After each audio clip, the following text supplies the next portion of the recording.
በስመ አብ ወወልድ ወመንፈስ ቅዱስ አሐዱ አምላክ አሜን።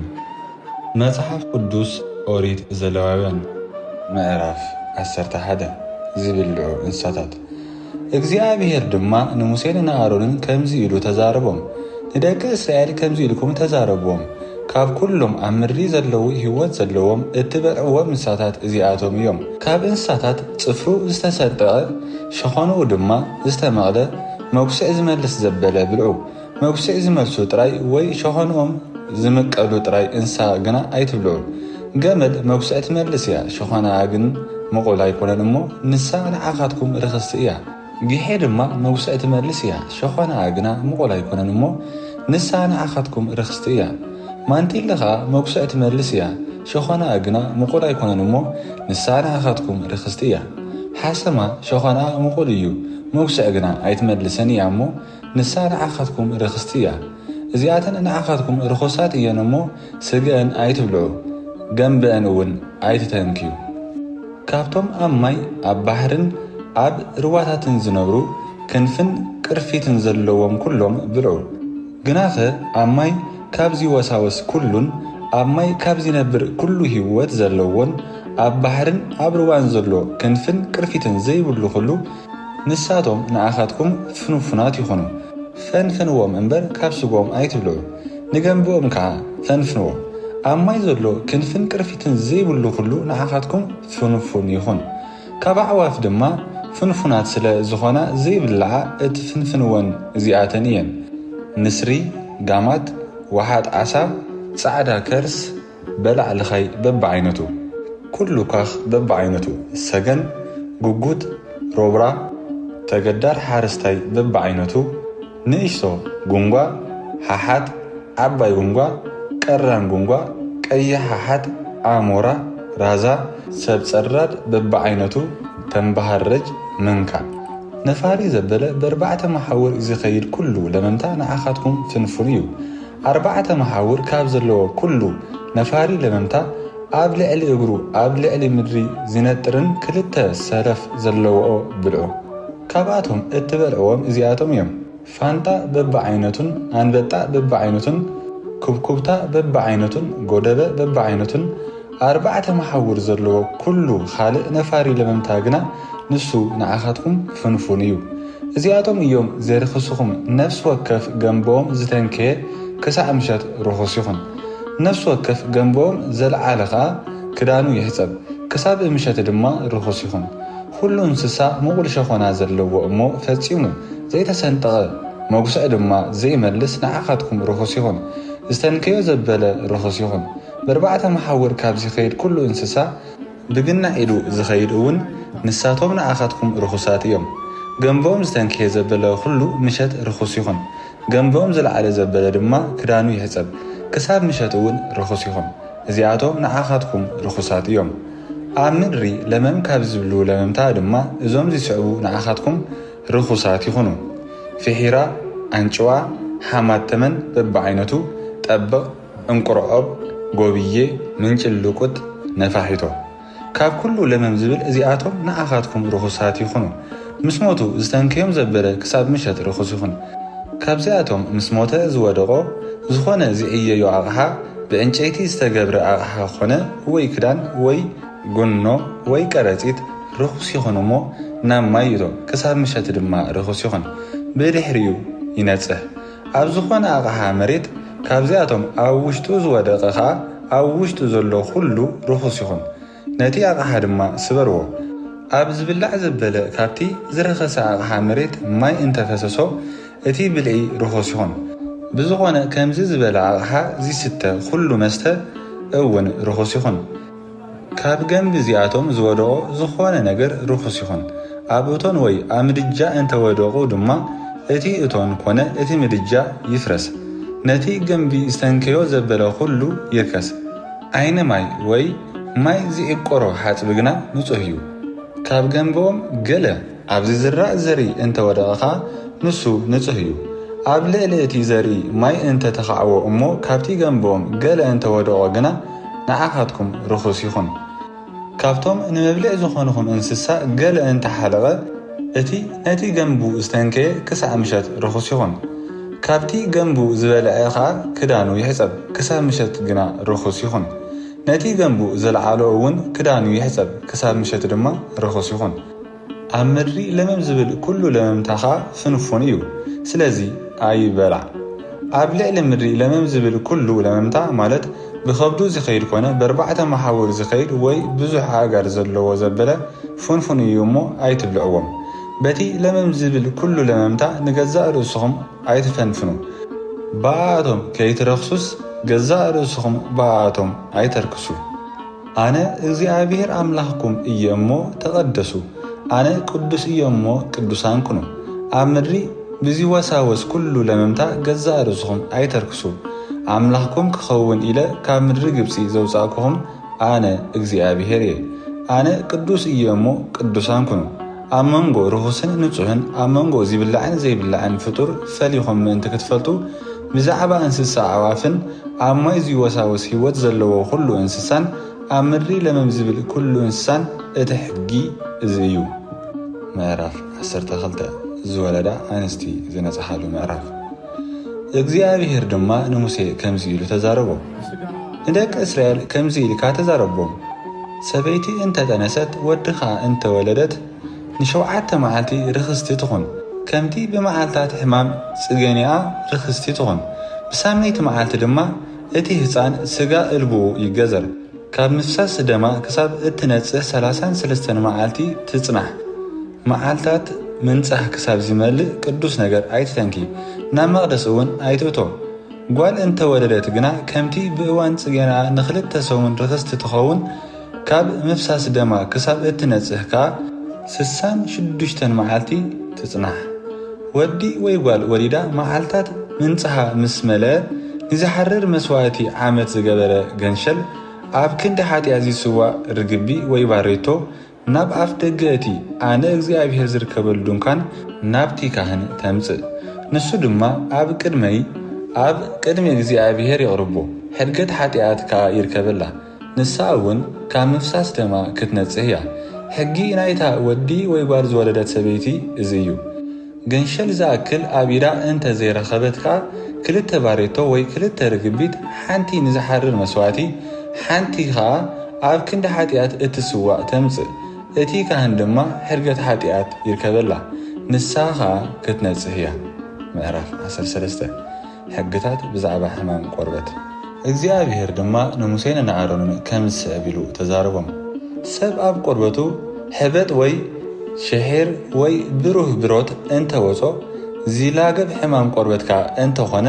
ናብ ካህን ኣሮን ወይ ካብቶም ደቁ ካህናት ናብ ሓደ የምጽዎ እቲ ካህን ድማ ነቲ ኣብ ቆርበቱ ዘሎ ቁስሊ ይመርምሮ ኣብቲ ቁስሊ ዘላ ጸውሪ ጻዕዲኣ እንተጸንሐት እቲ ቁስሊ ከዓ ካብ ቆርበቱ ጐድጊዱ እንተተራየ ዝላገብ ሕማም ቆርበት እዩ እቲ ካህን ምስ መርመሮ ርኹስ ምዃኑ ይንገር እቲ ኣብ ቆርበቱ ዘሎ ብሩህ ብሮት እንተጻዕደወ ካብቲ ቆርበቱ ከዓ ዓሚቑ እንተዘይተራየ ጸጉሩ እውን እንተዘይጻዕደወ እቲ ካህን ነቲ ቁስል 7 መዓልቲ ንበይኑ ይዕጸዎ ኣብታ 7ይቲ መዓልቲ ከዓ እቲ ካህን ይመርምሮ እንሆ ድማ እቲ ቁስሊ ከምቲ ዝነበሮ እንተጸንሐ ኣብቲ ቆርበቱ ከዓ እንተዘይለሓመ እቲ ካህን መሊሱ ን7 መዓልቲ ንበይኑ ይዕጸዎ ኣብታ 7ይቲ መዓልቲ ድማ እቲ ካህን መሊሱ ይመርምሮ እንሆ ከዓ እቲ ቁስሊ እንተፋሕሸወ ኣብቲ ቆርበት እውን እንተዘይለሓመ እቲ ቁስሊ ሽሒር እዩ እሞ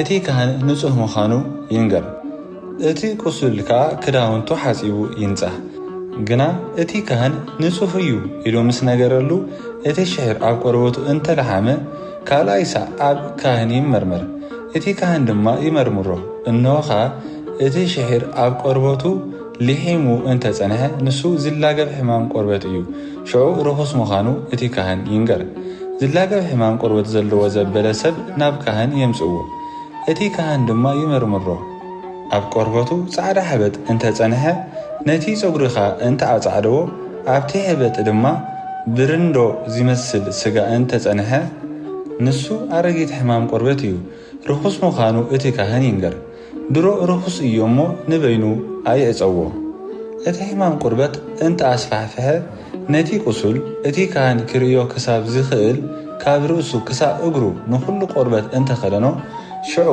እቲ ካህን ይመርምሮ። እነሆ ኸኣ ንብዘሎ ሰብነቱ ሕማም ቆርበት እንተኸደኖ ሽዑ እቲ ቁስል ከም ዝነጽሐ እቲ ካህን ይንገር። ብዘሎ ሰብነቱ ጻዕሪ እዩ እሞ ንሱ ንጹህ እዩ። በታ ብርንዶ ዝመስል ሥጋ ዝተራየላ መዓልቲ ግና ርኹስ ይኹን። እቲ ካህን ብርንዶ ዝመስል ሥጋ ምስ ዝርኢ ርኹስ ምዃኑ ይንገር። እቲ ብርንዶ ዝመስል ሥጋ ንሱ ርኹስ እዩ፣ ንሱ ዝላገብ ሕማም እዩ። እቲ ብርንዶ ዝመስል ሥጋ ናብ ጻዕዳ እንተተለወጠ ግና ናብ ካህን ይምጻእ። እቲ ካህን ድማ ይመርምሮ። እነሆ ኸኣ እቲ ቁስሉ እንተ ጻዕደወ ሽዑ እቲ ካህን እቲ ቁስል ንጹህ ምዃኑ ይንገር፣ ንሱ ንጹህ እዩ። ኣብ ቆርበቱ ዝሓወየ ቁስሊ ዘለዎ ሰብ እንተሎ ኣብቲ በሰላኻ ጻዕዳ ሕብጥ ወይ ብሩህ ቅይሕ ዝበለ ጻዕዳ ብሮት እንተወጾ ሽዑ ኣብ ካህን ይቕረብ። እቲ ካህን ድማ ይመርምሮ። እነሆ ኸኣ ኣብቲ ቆርበት ጉድጓድ እንተተራየ ጸጉሩ ኸኣ ጻዕሪኡ እንተጸንሐ ሽዑ ርኹስ ምዃኑ እቲ ካህን ይንገር፣ ንሱ ኣብ በሰላ ዝወፀ ዝላገብ ሕማም ቆርበት እዩ። እቲ ካህን እንተመርምሮ እሞ እነሆ ኸኣ ኣብኡ ጻዕዳ ጸጉሪ እንተዘይልቦ ካብቲ ቆርበት እውን እንተዘይጐድጐደ ከምኡ ድማ እንተፋሕሸወ ሽዑ እቲ ካህን 7 መዓልቲ ንበይኑ የዕፀዎ። ኣብቲ ቆርበት እንተለሓመኻ ንሱ ዝላገብ ሕማም ቆርበት እዩ። ሽዑ ርኹስ ምዃኑ እቲ ካህን ይንገር። እቲ ብሩህ ብሮት ከይለሓመ ኣብቲ ዘለዎ እንተቖመ ድማ ንሱ በሰላ ቁስሊ እዩ፣ ንጹህ ምዃኑ እቲ ካህን ይንገር። ሓደ ሰብ ኣብ ቆርበቱ ንዳድ ሓዊ እንተለዎ እሞ ኣብቲ ብርንዶ ዝመስል ንዳድ ሓዊ ቅይሕ ዝበለ ጻዕዳ ወይ ጻዕዳ ብሩህ ብሮት እንተወጾ እቲ ካህን ይመርምሮ። እነሆ ኸኣ እቲ ኣብ ብሩህ ብሮት ዘሎ ጸጉሪ እንተጻዕደወ ካብቲ ቆርበትካ ጉድጎዱ እንተተረኣየ ንሱ ኣብቲ በሰላ ሓዊ ዝወፀ ዝላገብ ሕማም እዩ። እዚ ዝላገብ ሕማም ቆርበት እዩ፣ ርኹስ ምዃኑ ድማ እቲ ካህን ይንገር። ግናኸ እቲ ካህን እንተመርመሮ ኣብቲ ብሩህ ብሮት ድማ ጻዕዳ ጸጉሪ እንተዘየልቦ ካብቲ ቆርበትካ እንተዘይጐድጐደ ከምኡውን እንተፋሕሸወ እቲ ካህን 7 መዓልቲ ንበይኑ የዕፀዎ። ኣብታ 7ይቲ መዓልቲ ኸኣ ይመርምሮ። ኣብ ቀርበቱ እንተላሕመ ዝላገብ ሕማም ቆርበት እዩ እሞ ርኹስ ምዃኑ እቲ ካህን ይንገር። እቲ ብሩህ ብሮት ኣብቲ ዘለዎ እንተቖመ ኣብ ቆርበት እውን እንተዘይለሓመ ከምኡ ድማ እንተፋሕሸወ እዚ ብሓዊ ነዲዱ ዝሓበጠ እዩ።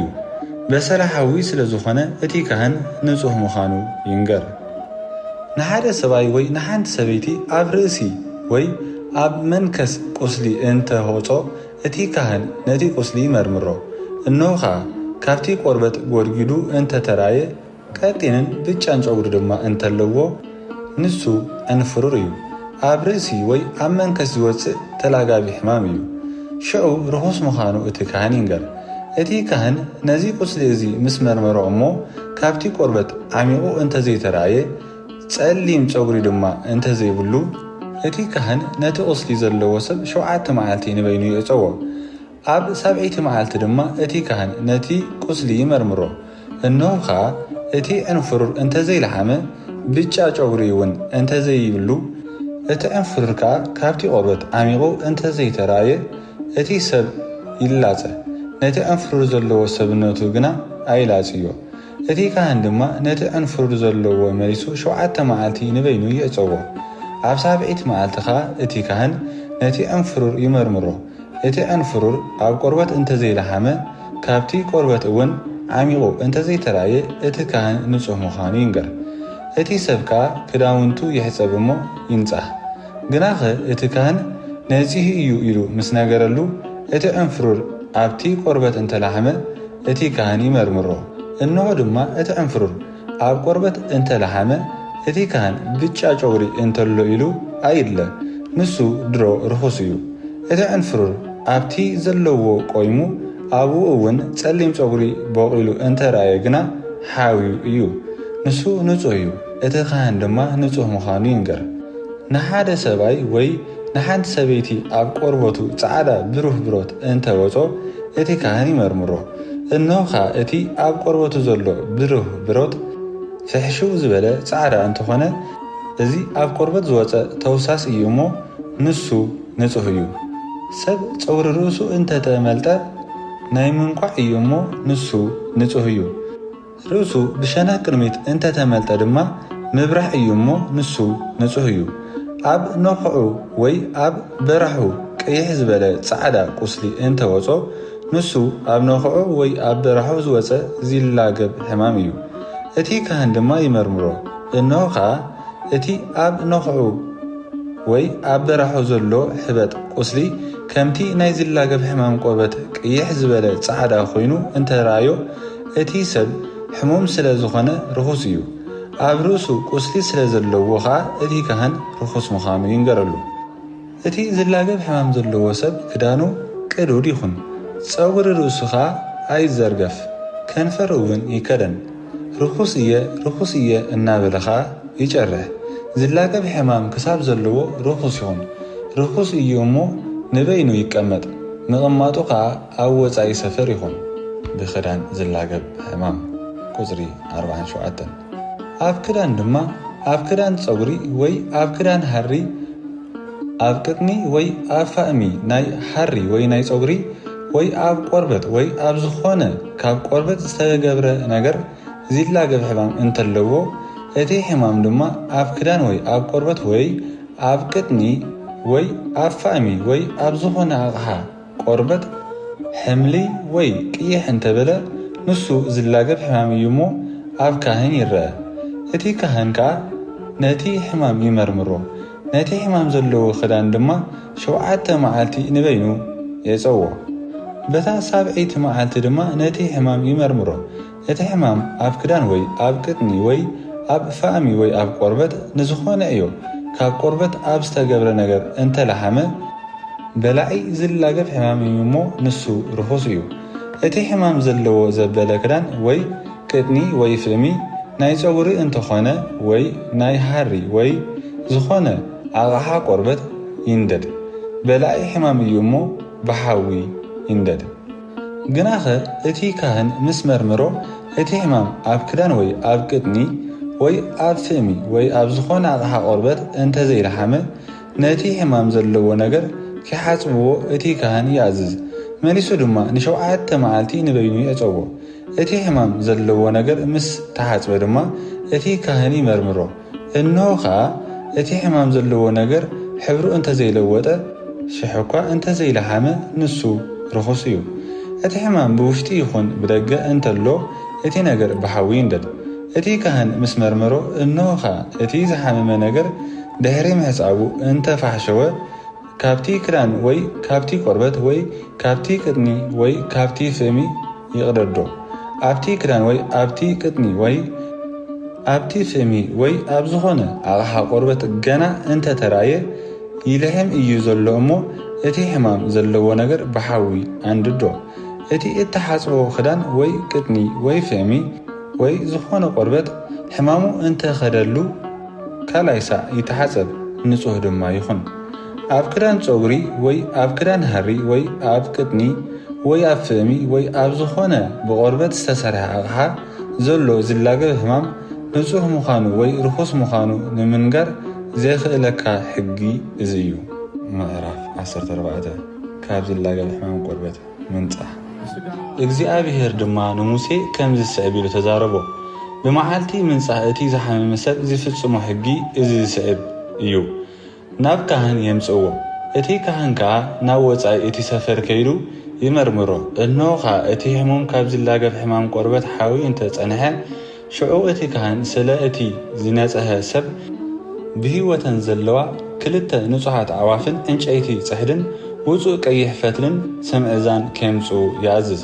ከምኡ ኸዓ እቲ ካህን ካብተን ኣዕዋፍ ሓንቲአን ኣብ ልዕሊ እቲ ካብ ፈልፋሊ ዝተቐድሐ ማይ ኣብ ዘለዎ ኣቕሓ መሬት ገይሮም ክሓድዋ ይኣዝዝ። እታ ብህይወታ ዘላ ዑፍን ነቲ ዕንጨይቲ ጽሕድን ነቲ ውፁእ ቀይሕ ፈትልን ነቲ ስምዕዛን ይውሰድ እሞ ኣብ ደምታ ኣብ ልዕሊ እቲ ፈልፋሊ ማይ ዝተቐድሐት ዑፍ ይጥለቆ። ኣብ ልዕሊ እቲ ካብ ዝላገብ ሕማም ዝነጽህ ሰብካ 7 ሳዕ ይንጸገሉ እሞ ንጹህ ምዃኑ ይንገር። ነታ ብህይወታ ዘላ ዑፍ ድማ ንመሮር ትኺድ ይሕደጋ። እቲ ዝነጽህ ሰብ ክዳውንቱ ይሕፀብ፣ ኩሉ ፀጉሩ ይላጺ፣ ብማይ እውን ይተሓፀብ፣ ሽዑ ኸዓ ይነጽህ። ድሕሪ እዚ ድማ ናብ ሰፈር ይእቶ ግናኸ ኣብ ወፃኢ ድንኳን 7 መዓልቲ ይቀመጥ። ኣብ 7ይቲ መዓልቲ ድማ ኩሉ ፀጉሩ ይላጺ፣ ርእሱን ጭሕሙን ከበሮ ዓይኑን ኩሉ ፀጉሩን ይላጺ፣ ክዳውንቱ ኸዓ ይሕፀብ፣ ሰብነቱ ድማ ብማይ ይተሓፀብ፣ ሽዑ ኸዓ ንጹህ ይኸውን። ኣብ 8ይቲ መዓልቲ ድማ ጎደሎ ዘይብሎም 2 ገንሸልን ጎደሎ ዘይብላ ዓመት ዝገበረት ሓንቲ ሽበንን ንመስዋዕቲ እኽሊ ዝኸውን 3 ኪሎ ድኹም ሓርጭ ብዘይቲ ዝተቖምጠዐን 1 ሲሶ ሊትር ዘይትን የምጽእ። እቲ ነጺሕካ ኢኻ ኢሉ ዝነግር ካህን ድማ ነቲ ዝነጽህ ሰብ ነዚ ነገር እዝን ኣብ ቅድሚ እግዚኣብሔር ኣብ ኣፍ ደገ እቲ እግዚኣብሔር ዝርከበሉ ድንኳን የቕርቦም። እቲ ካህን ድማ ነቲ 1 ገንሸል ምስቲ 1 ሲሶ ሊትር ዘይቲ ወሲዱ ኣብ ክንዲ በደል ይሰዋዕ እዩ። ኣብ ቅድሚ እግዚኣብሔር እናወዝወዝካ ከም ዝቐርብ መስዋዕቲ ገይሩ ኸዓ ይወፍዮ። እቲ ኣብ ክንዲ ሓጢኣት ዝስዋዕ ነቲ ካህን ከም ዝኾነ እቲ ኣብ ክንዲ በደል ዝስዋዕ ከዓ ከምኡ እዩ እሞ እቲ ገንሸል ኣብቲ ኣብ ክንዲ ሓጢኣት ዝስዋዕን ንዝሓርር መስዋዕቲ ዝኸውንን ዝሕረዱላ ቦታ ኣብ ቅዱስ ቦታ ይተሓደድ፣ ንሱ ፍጹም ቅዱስ እዩ። እቲ ካህን ድማ ካብ ደም እቲ ኣብ ክንዲ በደል ዝስዋዕ ገንሸል ይውሰድ፣ ነቲ ዝነጽህ ሰብካ የማነይቲ መስቆር እዝኑን ዓባይ ዓባይቶ የማነይቲ ኢዱን ዓባይ ዓባይቶ የማነይቲ እግሩን ይልከዮ። ካብቲ 1 ሲሶ ሊትር ዘይቲ ወሲዱ ድማ ኣብ ግናዕ ጸጋሜቲ ኢዱ ይኸዓዎ። የማነይቲ ኣጻብዑ ኣብቲ ኣብ ጸጋሜቲ ኢዱ ዝኸዓዎ ዘይቲ ይጥማዕ እሞ ካብቲ ዘይቲ ብኣጻብዑ 7 ሳዕ ናብ ቅድሚ እግዚኣብሔር ይንጸግ። ኣብ ልዕሊ ደም እቲ ኣብ ክንዲ በደል ዝስዋዕ ገንሸል ዝተለኽዮ ድማ እቲ ካህን ካብቲ ኣብ ኢዱ ዝተረፈ ዘይቲ ነቲ ዝነጽህ ሰብ ኣብ የማነይቲ መስቆር እዝኑን ኣብ ዓባይ ዓባይቶ የማነይቲ ኢዱን ኣብ ዓባይ ዓባይቶ የማነይቲ እግሩን ይልከዮ። ነቲ ኣብ ግናዕ ኢዱ ዝተረፈ ዘይቲ ኸዓ ናብ ርእሲ እቲ ዝነጽህ ሰብ ይግበሮ፣ ካብ እግዚኣብሔር ድማ ሕድገት ሓጢኣት ይርከበሉ።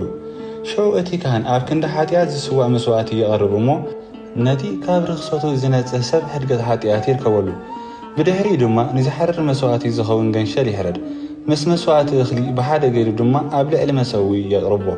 ነቲ ዝነጽህ ሰብ ሕድገት ሓጢኣት ይርከበሉ፣ ንሱ እውን ንጹህ ይኹን። እቲ ዝነጽህ ሰብ ድኻ እንተኾነ ንኽንድዚ ዝኣክል ድማ ኣብ ኢዱ እንተዘይብሉ ሕድገት ሓጢኣት ምእንቲ ክረክብ ኣብ ቅድሚ እግዚኣብሔር እናወዝወዘ ዝውፍዮ ኣብ ክንዲ በደል ዝስዋዕ 1 ገንሸል የምጽእ።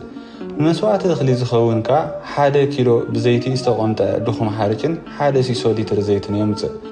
ከምኡውን ሓንቲ ኣብ ክንዲ ሓጢኣት እትስዋዕ ሓንቲ ኸ ንዝሓርድ መስዋዕቲ እትኸውን 2 ባሬቶ ወይ 2 ርግቢ ከምቲ ካብ ኢዱ ዝረኽቦ የምጽእ።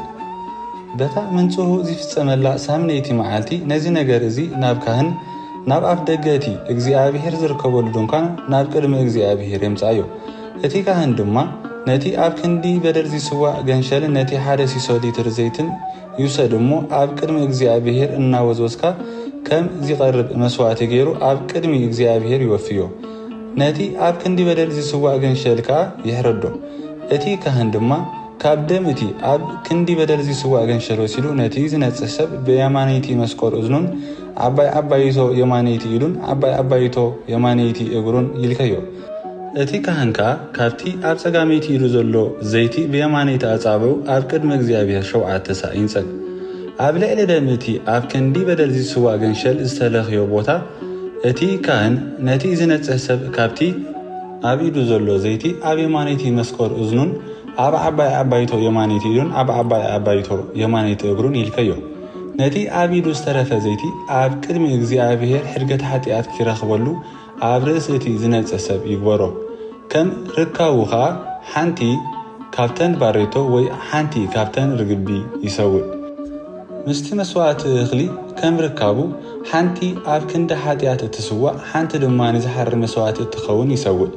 እቲ ካህን ከዓ ነቲ ዝነጽህ ኣብ ቅድሚ እግዚኣብሔር ሕድገት ሓጢኣት ይርከበሉ።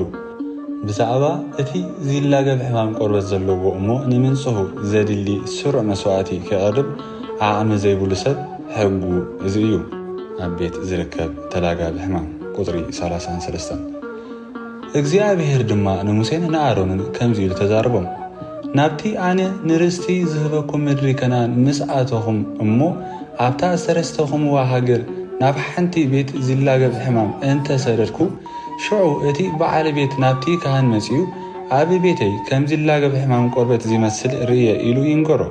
እቲ ካህን ድማ ነቲ ምልክት ሕማም ክርኢ ምስ መፀ ገና ናብታ ቤት ከይኣተወ ኣብ ቤት ዘሎ ኩሉ ኣቑሑ ምእንቲ ከይረክስ ነታ ቤት ጥራያ ክገብርዋ ይኣዝዝ።